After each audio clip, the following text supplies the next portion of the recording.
A falta de conexão com a tua casa pode te afetar muito mais do que tu imagina. Existe uma relação direta entre a forma que você vive na sua casa e o seu nível de estresse. Pesquisas mostram que não se identificar com a casa que você mora pode impactar diretamente na tua saúde mental. E nesses estudos identificaram que, principalmente, você personalizar o seu espaço ajuda a reduzir o estresse. E o que isso significa? É você deixar a tua casa do seu jeito. Então, tu entrar em casa e realmente se sentir em casa, porque nela tem objetos afetivos que lembram fases diferentes da tua vida, lembram as pessoas que tu ama, que estão relacionados com o que você faz profissionalmente, aquilo que tu estuda, ou então nos hobbies que tu tem. Para ficar um pouquinho mais fácil da gente entender como que isso acontece, eu vou trazer aqui o estudo chamado A Importância da Organização dos Ambientes para a Saúde Humana. Ao final do vídeo eu espero que você consiga entender a importância disso e também colocar em prática. E esse artigo aqui é uma revisão, então ele é um compilado de diferentes estudos e pesquisas relacionados a esse assunto. A interação do ser humano com o ambiente, ou seja, das pessoas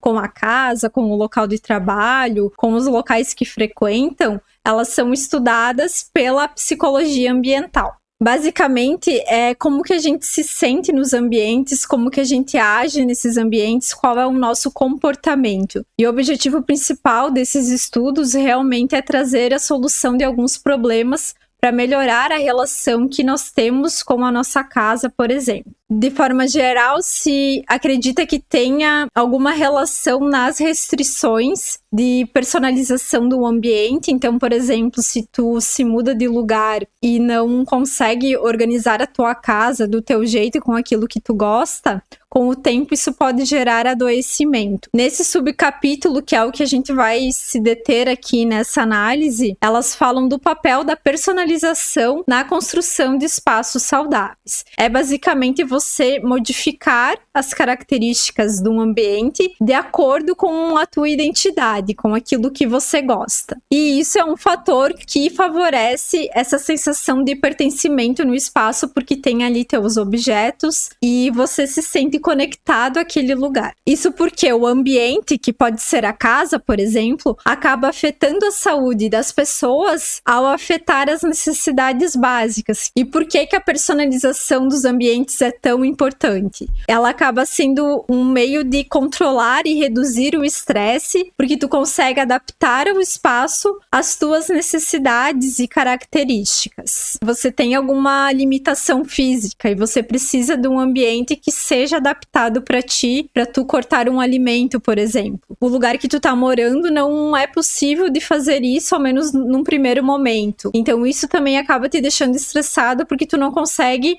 desempenhar essa atividade de uma forma que seria adequada para ti. Então é uma série de coisas que acabam influenciando nessa sensação de pertencimento, identificação com o lugar que você mora. E isso é observado em vários ambientes. Então as modificações em espaços residenciais, por exemplo, em conjuntos habitacionais que são padronizados, observaram que várias pessoas acabam colocando tapete, planta na frente da casa, então isso já acaba sendo um marcador de identidade e a pessoa coloca um pouco da sua personalidade naquele ambiente para diferenciar ele um pouquinho dos demais. E um estudo bem interessante que eles trazem aqui é sobre a migração de baixa renda no Brasil. As pessoas que tiveram as suas necessidades e interesses atendidos de uma forma satisfatória a partir da personalização do ambiente, elas consideraram que o processo de migração, então de mudar de uma cidade para outra, foi tranquila e bem sucedida. Ao contrário disso, as pessoas que não conseguiram ter uma experiência boa tiveram sentimentos de desenraizamento, isolamento, insegurança, incapacidade. Acabou gerando, então, problemas de adoecimento físico, e isso está associado a dois motivos. O primeiro é o ambiente, tanto o ambiente físico,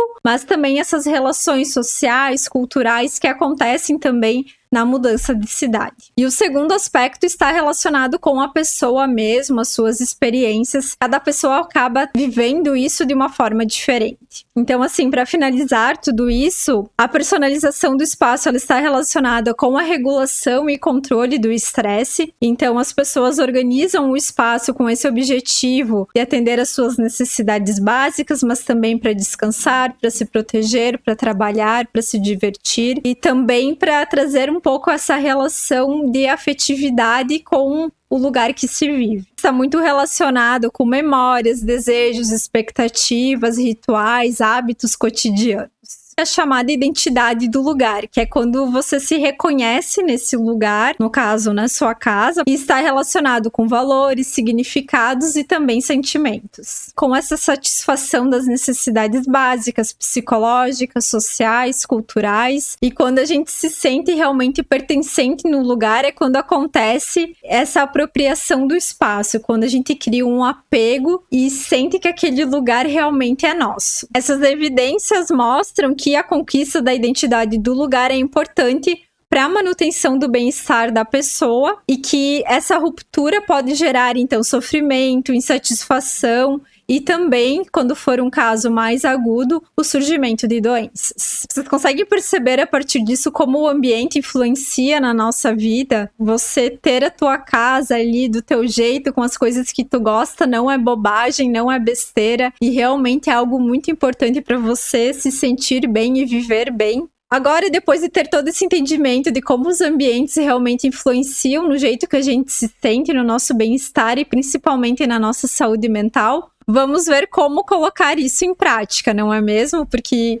a teoria ela serve para a gente entender um pouquinho melhor essas relações que acontecem, que às vezes estão muito indiretas na nossa vida. Com pequenas mudanças você pode melhorar a tua relação com a tua casa e, consequentemente, o teu bem-estar. Então, a partir disso, o que eu sugiro? Que você comece por um ambiente. Então, vê aquele ambiente que tu mais gosta, que tu realmente se identifica, que tu fica mais tempo, talvez. Imagine o que seria o ambiente perfeito para ti. Se você pudesse mudar algumas coisas ali, o que seria? Que cores tu imaginaria nesse ambiente? Algumas texturas, então materiais, se você gosta da madeira, por exemplo. Também objetos afetivos, móveis que tu acha que talvez tu poderia trocar algum deles, a iluminação, plantas. Eu já gravei um vídeo aqui falando disso, vou deixar aqui linkado caso vocês queiram assistir. E depois disso, então, comece a mudar o teu ambiente aos poucos, conforme a tua realidade, aquilo que é possível. Mas às vezes tu só organizar o espaço de um jeito diferente, comprar só uma planta pequenininha, uma luminária, uma vela aromática, já vai ser um grande avanço. É muito essa questão de autoconhecimento, de você saber aquilo que tu gosta e, se não sabe, começar a pesquisar e observar os lugares que tu vai, os lugares que tu vê na internet, e aos poucos você vai construindo isso. Mas o importante é você conseguir colocar esse conhecimento em prática e deixar a tua casa do jeito que tu se sente bem. É isso, agora me conta nos comentários o que você pensa do assunto, o que você achou dos estudos. Lembra de se inscrever no canal e até o próximo vídeo.